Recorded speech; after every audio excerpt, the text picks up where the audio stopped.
फिर भी उनके लिए कहते हैं patience is the greatest virtue in a जज। What is it? न्यायमूर्ति हो मानव मन का सूक्ष्म निरीक्षक, त्वरित निर्णय में सक्षम, लेखन तथा कुशल वक्तृत्व संपन्न, सुधीर श्रोता, तीक्ष्ण पर्यवेक्षक, उत्तम व्यवहार में कुशल, संयमी, सुलझा हुआ विचारक। बहुत ही अच्छी बात है जिस प्रकार की उन्होंने गुण को लिखा है, और शायद हमारे आज के मुख्य अतिथि इस बारे में कुछ कहे तो बहुत अच्छा रहेगा, क्योंकि उनका अपना अनुभव होगा इसके पीछे। और अंतिम में यह है न्याय का मंदिर। इंडिपेंडेंस ऑफ जुडिशरी की बात जब करते हैं तब हर मंदिर मानव विश्वासों का, राज्य शासन के दैविक न्यायपीठों की शक्तियों की अंतरात्मा का न्यायालय नहीं है सियासी हथियार। असरदार तथा धनी मानी लोगों द्वारा अनवरत अन्याय करने कराने का, नहीं कुटिल कुमार की षड्यंत्रकारी माफिया आतेओं द्वारा तकनीकी दीर्घकालीन विलंबकारी न्यायपत्र के तहत उचित इंसाफ पाने में बाधक प्रणाली, वही सबको दूर करते हुए आम आदमी के अधिकारों को रक्षित करने के लिए ये न्यायालय है। इसीलिए कहा है कानून के दुष्चक्र में सीधे सरल कमजोर साधन ही लोगों को फंसाने वाला चक्र नहीं है। यह जरूरतमंदों को इंसाफ से मुकराने या मना करने वाला नहीं है यह। और इसीलिए न्यायालय है मानवता का मंदिर, मानव जाति के आंसू पसीना और रक्त से निर्मित, जनता शासन और देश की चेतना शक्ति, जनतंत्रों के उद्देश्यों की उपलब्धि, संविधान और उसके सिद्धांत कानून, हृदय परिवर्तन का मानवीय संसाधन, सामाजिक आर्थिक क्रांति उन्मुख निर्देशित जीवन के तौर तरीकों के रूप में न्याय और सत्य का पर्यवेक्षण है।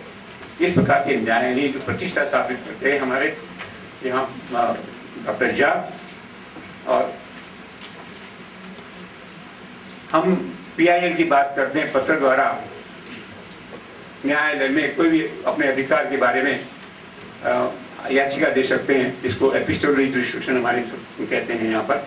वो भी उन्होंने कहा है सबसे ऊपर है न्याय और उसका जनहित में बंधा गौरव, पत्रों द्वारा भी न्याय पाने का है न्यायिक प्रक्रिया में विधान।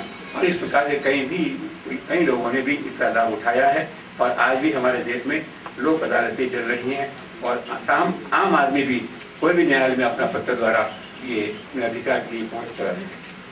मैं लंबा इसलिए नहीं करना चाहता हूँ क्योंकि ये सारी पुस्तिका एक टोमों के हिसाब से है, ऐसा नहीं सारी किताबें पढ़ लूँ, आप भी पढ़ने की कोशिश नहीं करेंगे। अंतिम में मैं आता हूँ उनका ब्रह्मांडीय रहस्यों का प्रकटन, बुद्धिमत्ता का प्रकाश की जब बात करते हैं तो यहाँ पर हमारे लेखक अध्यात्म की भूमिका चले जाते हैं, और वो आध्यात्मिक भूमिका वो है मस्तिष्क अंतर्मन आत्मा की वह दिव्य चमक जो होती रूपांतरित परम मानवीय वेद के प्रकाश में काल और दिशा के ध्रुवियों की सीमाओं को भेदते हुए मानव जाति कल्याण के लिए नैतिक तत्वों और शक्तियों का छानबीन और रहस्योद्घाटन करते हैं, और जीवन को पुनर्जीवित करते हुए मृत्यु की सीमाओं को पार करते हुए गीता का संदेश भी याद आता है यहाँ पर हमको कि आत्मा अमर है, आत्मा कोई मरता नहीं है।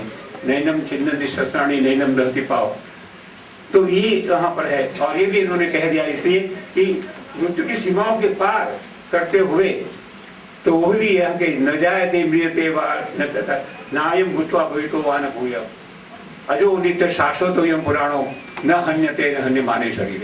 ये गीता का एक पूरा संदेश इसमें लिंक है।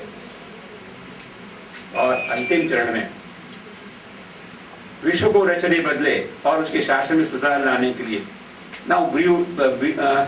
नाउ अभी मैं बताना चाहता हूँ कि ब्रेव न्यू वर्ल्ड वाला कंसेप्ट जो अभी नहीं रहा है।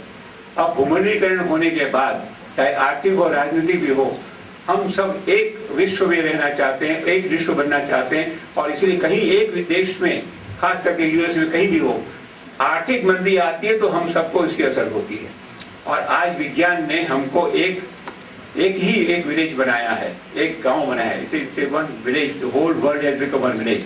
और हमारे पुरखे भी कहते थे भवेत विश्वम एक नीडम, एक छोटा सा घोंसला बन जाए, let it be one nest the whole universe. और इस प्रकार से आज विज्ञान ने हमको ले आए हमारे पास, लेकिन दिलों से हम बटे हुए हैं, विज्ञान के हम नजदीक में है, because we have got a guided missiles but misguided man. और अंतिम जो चरण में जो कहते हैं अंतिम, इसको मैं छोड़ना चाहता हूँ कि अंतिम जो इस पुस्तिका का एक चरण जो उन्हें लिखा है वो क्या है। यह है कहानी मानव प्रगति यात्रा के चिन्हित पाषाणों की, माइलस्टोन, विश्राम स्थलों की, साधना और सिद्धियों की, ऊर्ध्वगामी विचारों के कार्यान्वयन की। तो विचार विमर्श की हम बात करते हैं, जब विचार करते हैं विचारों का ऊर्ध्वगमन तब होता है जब विमर्श मतलब है विचार पूर्वक किया गया और लिया गया निर्णय, उसको हम विमर्श कहेंगे। तो इन विचारों को हम कार्यान्वयन करेंगे, इसको कार्य में रखेंगे, एक्टिवेट करेंगे, रखेंगे, तब जाके हम जो भी कुछ हमने लिखा है संविधान में भी उसका पालन करते हुए, उसके अंतर्गत जो हमारे अधिकार है उसको सुरक्षित रखते हुए, और हम इस प्रकार की जन जागृति इस समाज में लाते हुए कि आपके अधिकारों का संरक्षण करने की व्यवस्था इस संविधान में है। और इसीलिए खास तौर पर रास्ते में निकल के जुलूस निकाल के आने के बजाय यदि आप कानून का सहारा लेंगे तो आपको अधिकार प्राप्त होंगे। और इस प्रकार का हमारा संविधान। डॉक्टर जय को बहुत बहुत बधाई। और आज